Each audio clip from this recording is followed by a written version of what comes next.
Halo, assalamualaikum, selamat pagi teman-teman. Kita akan kembali lagi kepada kelas artikel ya. Meskipun kemarin sudah lebaran, tapi kita mulai masuk ke hari ini. Jadi kita hari ini akan membahas tentang bagaimana sih memilih judul pada artikel. Jadi judul itu kan penting ya untuk merepresentasikan apa yang ada dalam tulisan yang ingin kita buat. Nah, jadi ada beberapa poin poin dari judul itu apa sih yang harus kita perhatikan. Yang pertama ya, judul itu harus provokatif. Artinya judul ini harus mampu membangkitkan minat dan perhatian khalayak pembaca. Bukan berarti provokatif itu yang bombastis seperti kekinian ya.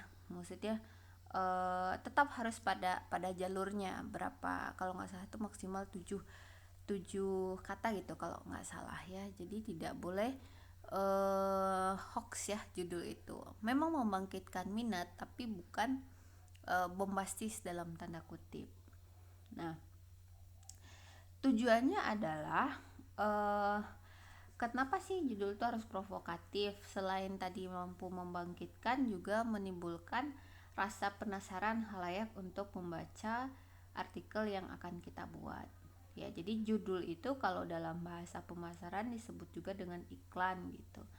Jadi dengan iklan yang sekilas ya, dengan judul yang sekilas itu orang ingin, oh iya saya ingin membaca ini gitu. Nah, terus judul ya itu harus dibuat dengan singkat dan padat, artinya lugas, fokus, dan menukik pada pokok bahasan ya, nggak bertele-tele gitu.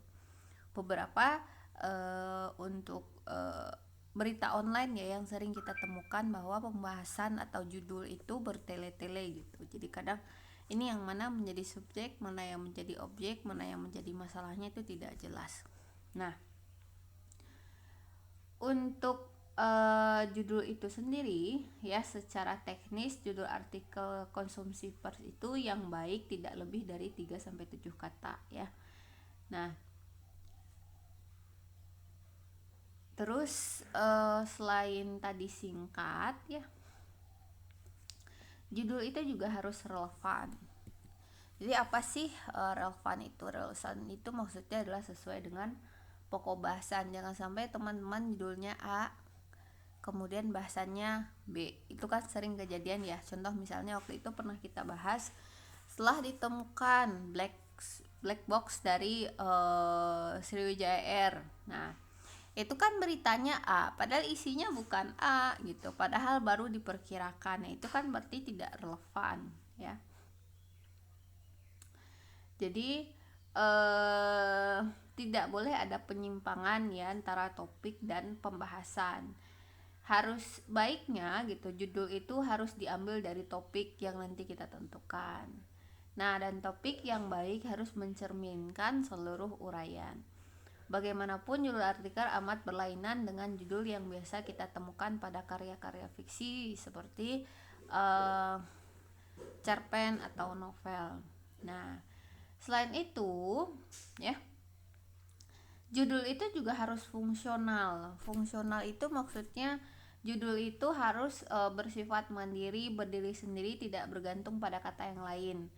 Atau bisa juga dia harus punya arti yang tegas dan jelas, yang gak ambigu. Misal meskipun gitu ya, nanti ketika kata-kata itu digabung gitu ya, kata-kata yang mandiri itu melahirkan satu kesatuan pengertian. Contoh misalnya begini, langkah kegiatan penanggulangan kaki lima di Kota Bandung. Langkah kegiatan itu kan representasi dari penanggulangan sebenarnya, jadi nggak boleh dua kali. Penanggulangan itu pasti langkah-langkah kan ya, jadi penanggulangan kaki lima di Kota Bandung, jadi itu cukup.